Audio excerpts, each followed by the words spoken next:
Fabrice. Mercato Paris Saint-Germain, donc les grandes manœuvres ont débuté. Le gardien de Krasnodar, le russe Matvey Safonov, a passé sa visite médicale aujourd'hui, puisque actuellement je pense qu'il dort. Ça, c'est l'équipe. Kvaratskhelia du Napoli, son agent, a confié à la Gazzetta que Paris était passé à l'action.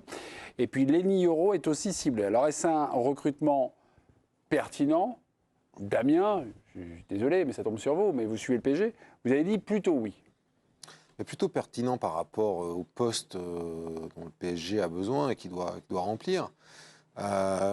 Kvaratskhelia, c'est quand même un bon joueur, voire un très bon joueur, et même si cette dernière saison est un peu moins bonne que la précédente, si c'est Kvaratskhelia seul et qu'il n'y en a pas un autre qui l'accompagne, bon, je dirais que c'est pertinent moins, quoi, mais s'il y a un joueur avec lui, un attaquant un peu plus axial, on peut penser que c'est quand même pas mal. Yoro, c'est un jeune joueur.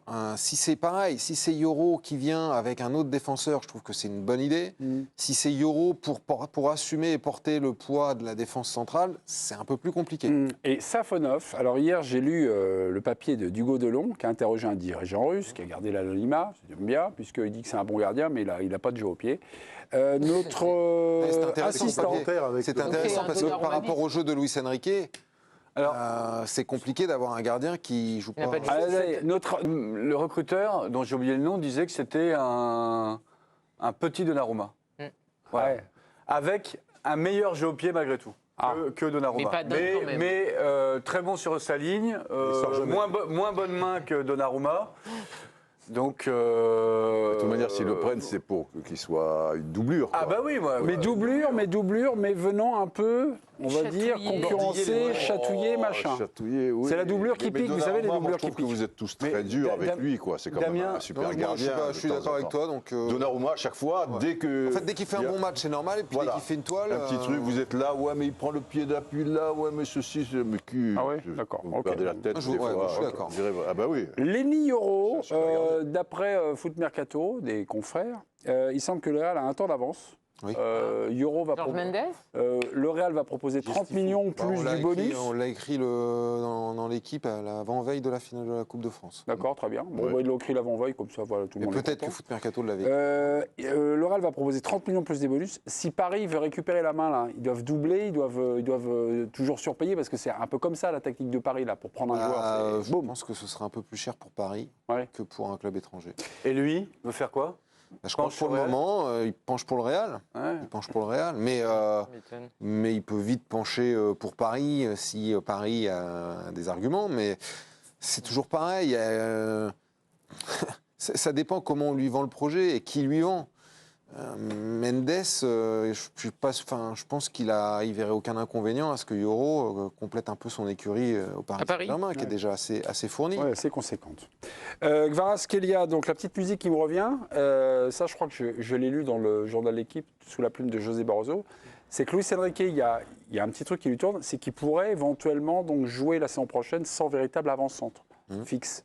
Voilà. Est-ce que ça aussi, il y a des choses qui vous reviennent à le football de Luis Enrique? Ça peut être sans avant-centre. Bah ouais, comme il a fait avec l'Espagne à la Coupe du Monde, mais il n'avait pas marqué beaucoup de buts, quoi. Ouais.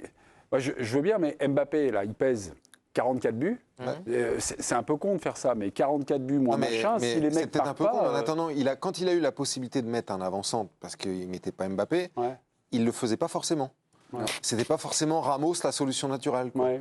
Donc ce serait pas étonnant qu'il fasse comme ça la saison prochaine. Mais malgré tout, il lui faudra un ou deux attaquants. Et puis peut-être un avant-centre si jamais il change d'avis, parce qu'il aura le droit de changer d'avis aussi. Après, visiblement, Conte, qui deviendrait le nouvel entraîneur du Napoli, aurait très envie de conserver ce garçon au nom de famille imprononçable. Oui. Okay. À 100 millions, tu le vends. Hein. 100 millions. Non, pas forcément avec De Laurentiis. Oui, mais il veut 100 millions, lui. De Laurentiis. Si quelqu'un lui donne les 100 millions. Les négociations sont très compliquées. S'il est OK pour 100 millions et que... 100 millions, c'est cher, c'est cher.